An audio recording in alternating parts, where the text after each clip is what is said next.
Islamic scholar, has given a beautiful example to the state of mankind with regards to his internal kingdom. Now, Abu Hamid al-Ghazzali, may Allah have mercy on him, has a beautiful story to his life. This is a man who became the most superior scholar at his time. He was the dean of the Nizamiya Islamic Seminary, which is like the Harvard of today. He had 400-500 students in that seminary, and he was the dean. He had excelled in Islamic sciences and academic prowess.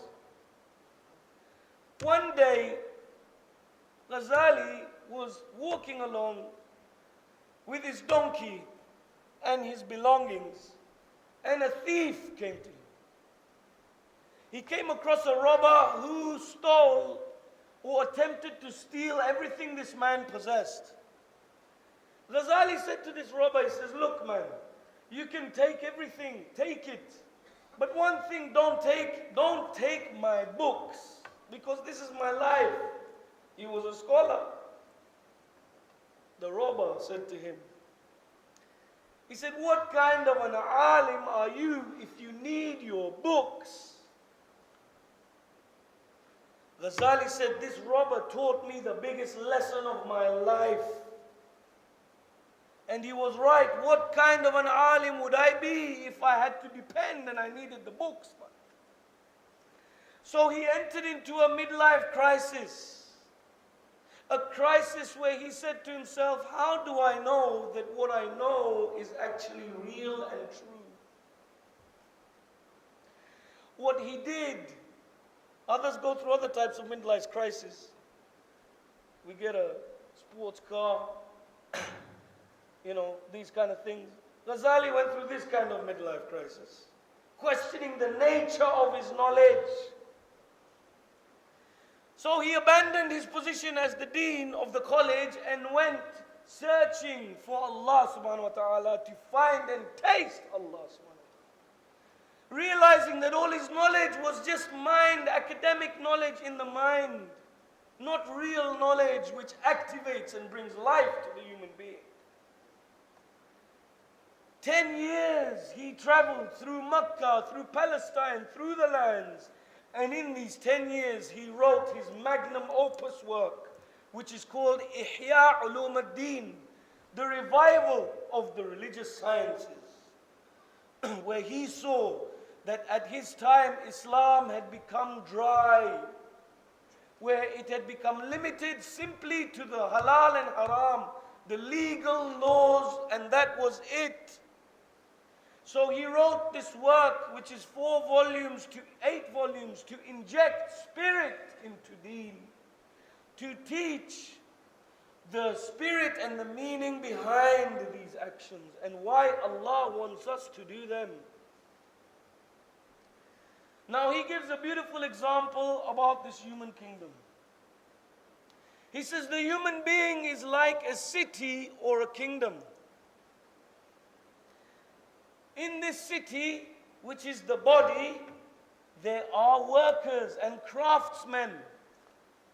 And the workers and craftsmen of your kingdom are your limbs and your organs. Just like any kingdom has a tax collector, your kingdom also has a tax collector. And that is your shahwa, your carnal appetite.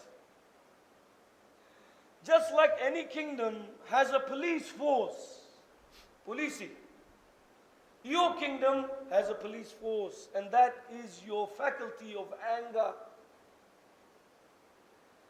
Just like any kingdom has a king, the king of your kingdom is your qalb, is your heart. And just like any kingdom has a vizier, an advisor to the king, the vizier of your human kingdom is your aql, your intellect. But the thing is there's a problem in our kingdom. You know, the Prophet sallallahu alaihi wasallam says,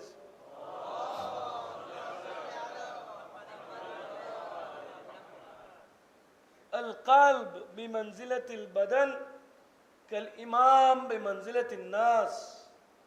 That the heart, in relation to the human being, when we say heart, we don't just mean this physical lump of flesh. We mean the spiritual heart, which is the center of the human being. The heart, in relation to the human being and its limbs, when we say limbs, we don't just mean the physical limbs, we mean the internal limbs as well, is like the imam compared to the people. If the heart is reformed, the kingdom is reformed. This is what the Prophet says. Now, Ghazali says there's a problem in our kingdom. What is the problem? The problem is the tax collector, which is our carnal appetite, squeezes more tax out of the craftsmen and the workers, the limbs. Our shahwa, we use it more than we should. We use it in an excessiveness, in an extravagance, that we squeeze more than our limbs should be doing. We use our eyes more in ways that we shouldn't be using. Our ears, our tongues, our shahwa makes us use them like this. So the tax collector, he's squeezing too much tax. The problem with the police force, which is our anger, is it is corrupt. It uses brutal force to establish its authority. Just the way you and I use anger in ways it shouldn't be used. Our temper destroys relationships. Our anger causes harm and destruction and violence and hatred and ghiba and jealousy and tuhma. The problem is that nobody listens to the aql, to the vizier. The vizier tries to tell the tax collector, "Mana, stop, mana, you're not supposed to take so much tax."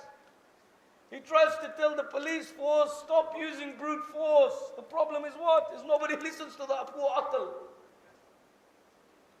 In the same way as when you are faced with a temptation or faced with a situation to do haram. And haram doesn't mean extreme things. Even things that you and I may not think we are doing haram, the nafs justifies it. That we know we are not supposed to be doing it. Our aql tells us, no, don't do it. But when the desire is there, we just don't listen to the aql. We say, "Chup re bana, chup," and we continue. So what needs to happen in the kingdom is the heart needs to take control. The king needs to sit down on his throne and throw out the tax collector, throw out the police force from the throne. But he needs to use the police force to discipline the tax collector. So the tax collector is kept in order. Which is why Allah has given us anger. Our anger is supposed to be used to discipline our appetites, our shahwa. But he cannot give complete control to the police force because remember, it's corrupt. So the heart, the king himself governs the police force. This is what you and I are facing day in, day out. When you want to understand why Allah subhanahu wa ta'ala, and this is important for my young brothers and sisters to understand especially, all of us. If we understand this system that Allah has placed within each and every single one of us, we can understand a lot of wisdom why Allah has made this. For this, I will share with you a quick story. There was an old man, very twisted old man. He used to have a house in the woods.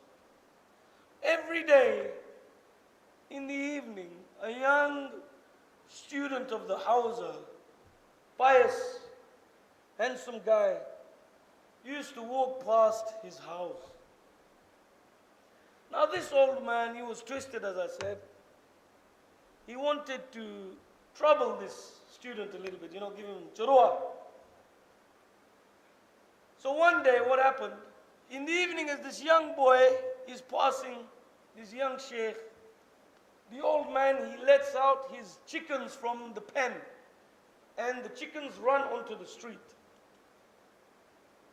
He comes running out of his house saying, "Help, help, somebody help me, my chickens." The young sheikh, pious sheikh, sees this old man needing help. He comes and he helps him gather his chickens together and put them back in the pen. So the old man says to this young man, he says, "Ya sheikh, please, you have to let me repay you. At least come inside my house for a cup of tea." The sheikh says, "No problems, man." So while they're having tea, the old man says to the sheikh, he goes, "Sheikh, since you're in my house, I have one request." He says, "What is it?" He says, "In the next room, my niece is there and she has just had a baby. If you would be kind enough to give your blessings for the baby." The sheikh says, "No problems, man, this is what it's all about." So the young sheikh goes into the room next door. As he enters the room, the door shuts behind him and he hears the lock. He turns around, tries to open the door. What's going on? Boom, boom, boom, boom. What's happening? The old man says, "Ya sheikh," from the other side of the door. He says, "In this room, you'll see, I'm giving you 3 options." He says, "On the table there is a bottle of alcohol. On the bed there is my niece, and there is the young baby. Either you drink the alcohol, you do haram with the young lady, or you kill the baby. If you do not comply with one of these, I will run out onto the street and I will complain that you have come to my house to harass my niece and me, and the whole village will kill you, they'll kill you." The young sheikh thinks to himself, he says, "Bana, they didn't train us for this in the Hausa, man. Oesu, what's he gonna do?" He looks at the table, he sees Badayakazi, Taska. Then he looks at this woman, he says, "No way." He looks at the child, he says, "Astaghfirullah, forget it." So now he's thinking, my reputation, Bana, if I don't do this, etc. So he thinks, let me do the lesser of the 3 evils. He takes the drink and he guzzles it all the way down. After he's finished this bottle, he puts it back on the table. Now he looks at the woman. Now it's different. Now it looks very tempting. So he decides to go and do this haram act with this woman. As he's going towards the woman, the young baby starts to cry and yell. As the baby starts to yell, he's getting frustrated now, because he's trying to do something here and this baby is making all this noise, that he swings his arm and knocks the baby off the bed, flying onto the wall, and it hits the ground dead. The old man on the other side is hearing all this commotion, opens the door and looks. He sees the bottle is empty. This guy's on the bed and the baby's on the floor dead.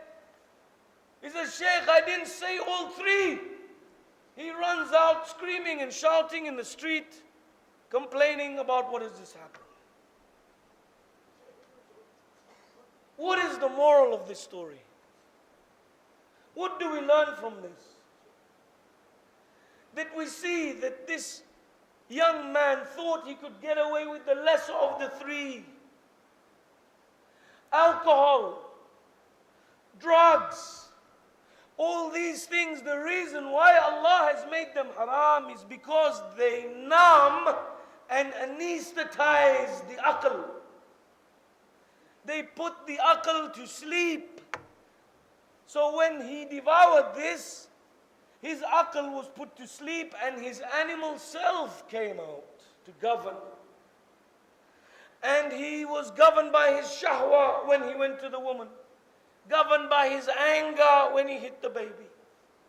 So Allah has not made these things haram for no reason. Outwardly it may seem enjoyable. It may seem like there's a kick and a high. But this is what it does to you. It reduces you from your human nature. You are far beyond this. Then what Allah desires from you is far beyond this. But we allow ourselves to be deceived by these foolish tricks of shaitan, to reduce our humanity and bring our animal self out. When we hear the famous incident in Hajj, the companion of Imam As-Sadiq alayhi salam is standing there at the Kaaba and he says, MashaAllah, look at how many hujjaj. Imam puts his two fingers and says, look through my two fingers. And then the man just sees haywanat, animals.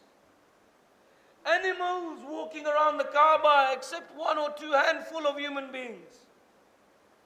Imam says, how much noise and how few hujjaj. Imam Ali alayhi salam in Najul Balagha says, Suratuhu suratul insan wa qalbuhu qalbu haywan. That the form is the form of a human being, but the heart is the heart of an animal.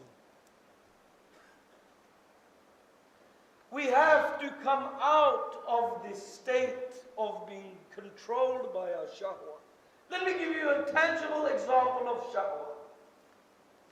In the month of Ramadan, if you've been shopping to the supermarket, ShopRite, Shoppers Market, I don't know where you go here. Or especially if you go in the afternoon to buy stuff for iftar, you may have experienced where you are going and you are seeing things and say, hey, bana, natikado, for a long time.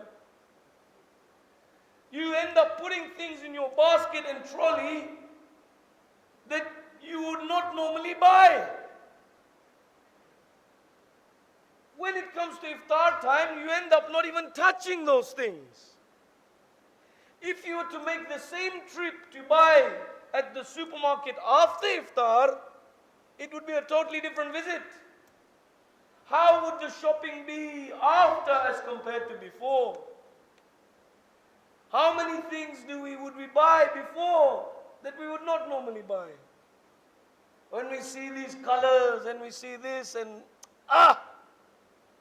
the nafs wants, because we are fasting, our shahwa because the nafs isn't getting what it wants. When it sees these things it wants, we follow and act and listen to it.